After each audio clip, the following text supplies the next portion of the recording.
Hello and welcome back to my channel spicy of English guys. आज के sentences बहुत ही ज़्यादा इंपॉर्टेंट है आपके लिए, क्योंकि जितने सारे सेंटेंसेस है वो बहुत ही ज़्यादा एडवांस्ड है और ये सारे सेंटेंसेस आप अपने डेली लाइफ में यूज़ करते ही करते हैं। तो गाइस अगर आप इन सारे सेंटेंस को सीखना चाहते हैं तो वीडियो लास्ट तक जरूर देखना, जिससे कि आप अपने इंग्लिश को इंप्रूव कर सकें।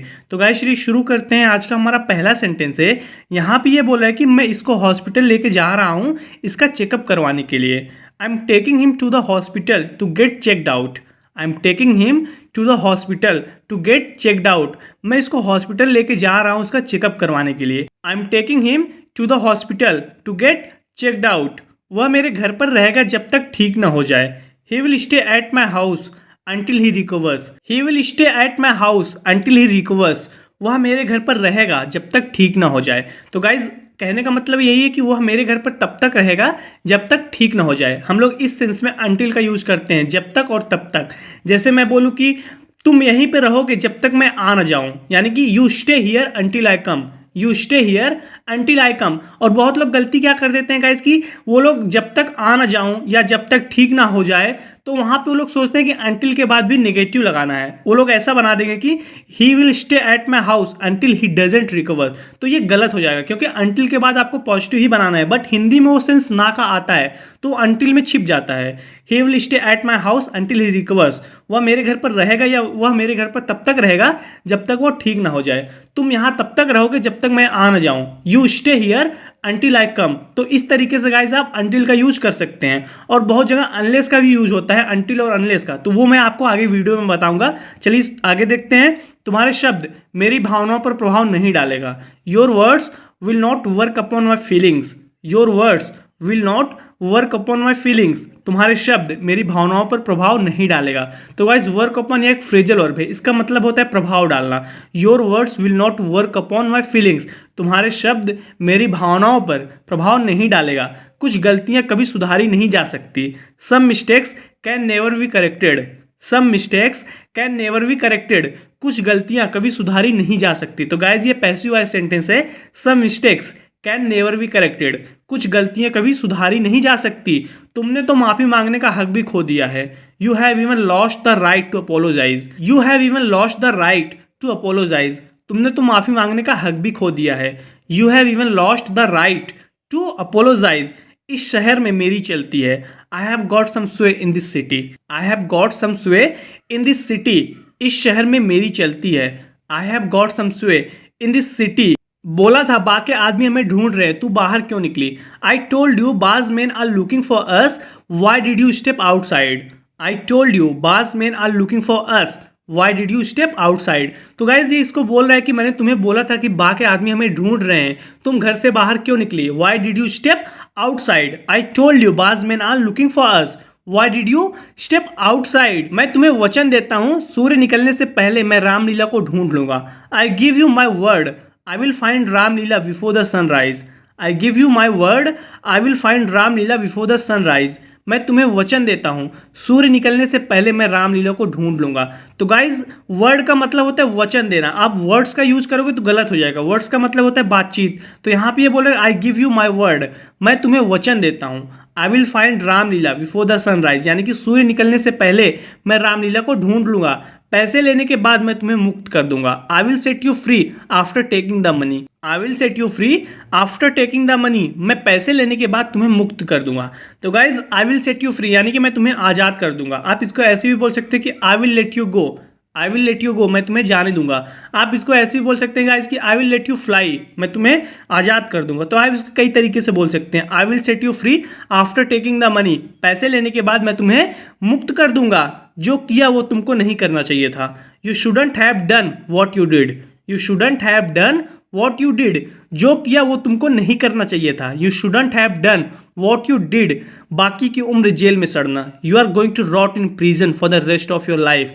You are going to rot in prison for the rest of your life. बाकी की उम्र जेल में सड़ना। तो गाइज इसको ये बोल रही है कि जो तुमने किया वो नहीं करना चाहिए था। You shouldn't have done what you did. अब तुमको जेल में सड़ना है बाकी की उम्र। You are going to rot in prison for the rest of your life. बाकी की उम्र जेल में सड़ना। अगर पुलिस यहाँ आई तो हम मुश्किल में पड़ जाएंगे। If the cops come here we might get into hot water. If the cops come here we might get into hot water. अगर पुलिस यहाँ आई तो हम मुश्किल में पड़ जाएंगे। तो guys get into hot water यह एक ईडियम है, इसका मतलब होता है कि मुश्किल में पड़ना, या आप इसको ऐसे ही बोल सकते हैं कि गेट इनटू ट्रबल या get into hot water. If the cops come here, अगर पुलिस यहाँ आई we might get into hot water, हम मुश्किल में पड़ जाएंगे, हमें जल्द से जल्द यहाँ से निकलना होगा। We have to get out of here as soon as possible. We have to get out of here as soon as possible, हमें जल्द से जल्द यहाँ से निकलना होगा। We have to get out of here as soon as possible, हम इस दरवाजे को बिना चाबी के नहीं खोल सकते। We can't open this door unless we have the key. We can't open this door unless we have the key, हम इस दरवाजे को बिना चाबी के नहीं खोल सकते। तो गाइज मैंने अभी आपको अनटिल का यूज़ बताया था। अनटिल का यूज़ वहाँ पे करते हैं जहाँ पे हम लोग टाइम की बात कर रहे हो, बट अनलेस का यूज़ वहाँ पे करते हैं जहाँ हम लोग कंडीशन रखते हैं, यानी कि के सिवाय या के बजाय। और अनटिल का मतलब होता है कि जब तक और तब तक, और अनलेस का मतलब होता है कि के सिवाय या के बजाय।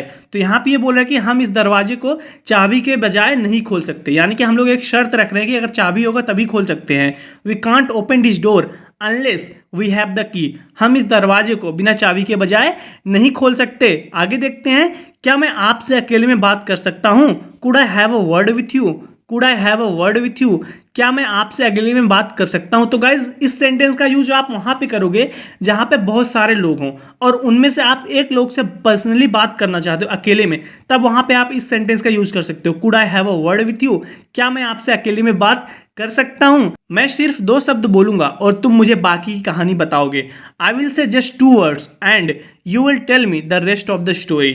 I will say just 2 words and you will tell me the rest of the story.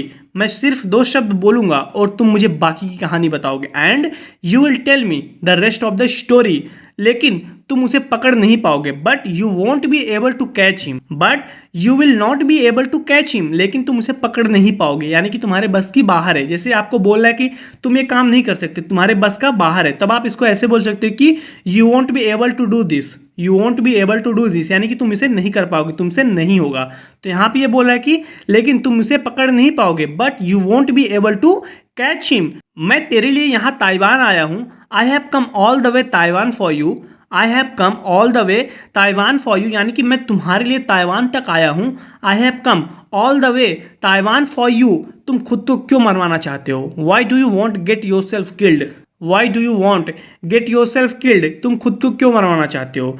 Why do you want get yourself killed? Guys ये कॉस्टिव सेंटेंस है। जैसे मैं बोलूँ कि मैं तुमको मरवा दूंगा या मैं तुमको पिटवा दूंगा, तो मैं बोल सकता हूँ कि I will get you beaten. I will get you beaten, मैं अपना काम करवा लूंगा। I will get my work done. तो यहाँ पे ये बोल रहा है कि तुम खुद को क्यों मरवाना चाहते हो।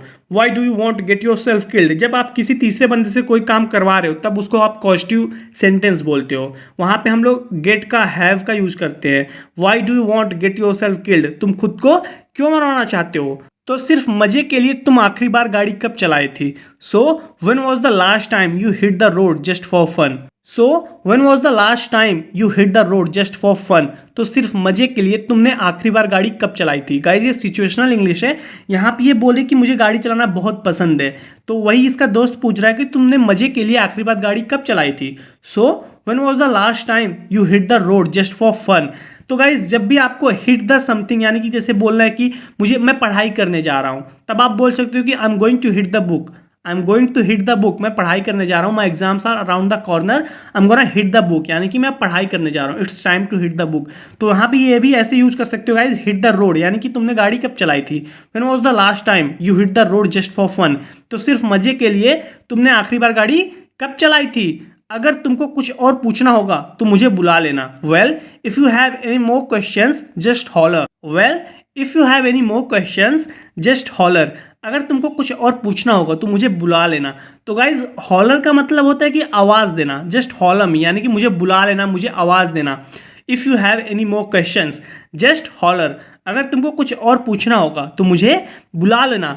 तुम मुझ पर ट्रस्ट कर सकते हो। You don't have to worry about me. You don't have to worry about me, तुम मुझ पर ट्रस्ट कर सकते हो। तो गाइज ये एडवांस स्ट्रक्चर है। यहाँ पे ये बहुत ज़्यादा परेशान है, तो यहाँ पे ये लड़की बोले तुम्हारे साथ जो कुछ भी हो रहा है तुम मेरे साथ शेयर कर सकते हो, मैं किसी को बताने वाली नहीं हूँ, मैं तुम्हारी अच्छी दोस्त हूँ, तुम मुझ पर ट्रस्ट कर सकते हो। You don't have to worry about me, you don't have to worry about me, यानी कि तुम मुझे लेकर परेशान मत हो कि मैं कहीं जा पे किसी को बता दूंगी। You don't have to worry about me, तुम मुझ पर ट्रस्ट कर सकते हो, मुझे कुछ भी बता सकते हो। You can tell me anything, you can tell me anything, मुझे कुछ भी बता सकते हो। तब ये बोलता है गाइस कि मुझे तुम पर भरोसा है, आई am not worried about you, I am not worried about you, मुझे तुम पर भरोसा है। ये सिचुएशनल इंग्लिश है गाइज। वहाँ पे ये लड़की बोल रही है कि you don't have to worry about me, यानी कि तुम मुझ पर भरोसा कर सकते हो, मुझसे परेशान होने की जरूरत नहीं है। तब ये बोलता है कि I am not worried about you, मुझे तुम पर पूरा भरोसा है। आई am not worried about you, तुम मेरे लिए सब कुछ हो लेकिन मैं तुम्हारे लायक नहीं हूँ।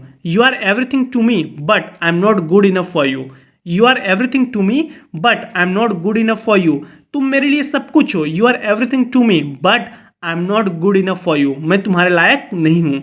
वेल गाइज आज की इस वीडियो में इतना ही। जरूर बताना कि आपको वीडियो कैसी लगी। अगर वीडियो अच्छी लगी तो वीडियो को लाइक कीजिए और कमेंट करके गाइज जरूर बताइए। अगर इस चैनल पे आप नए हैं तो प्लीज़ हमारे चैनल को सब्सक्राइब कर लीजिए। मैं डेली आपके लिए इस तरीके के सेंटेंस बनाता हूँ ताकि आप अपनी इंग्लिश को इंप्रूव कर सकें। गाइज मैं आपसे अगले वीडियो मिलता हूँ। Till then take care, keep practising and thanks for watching.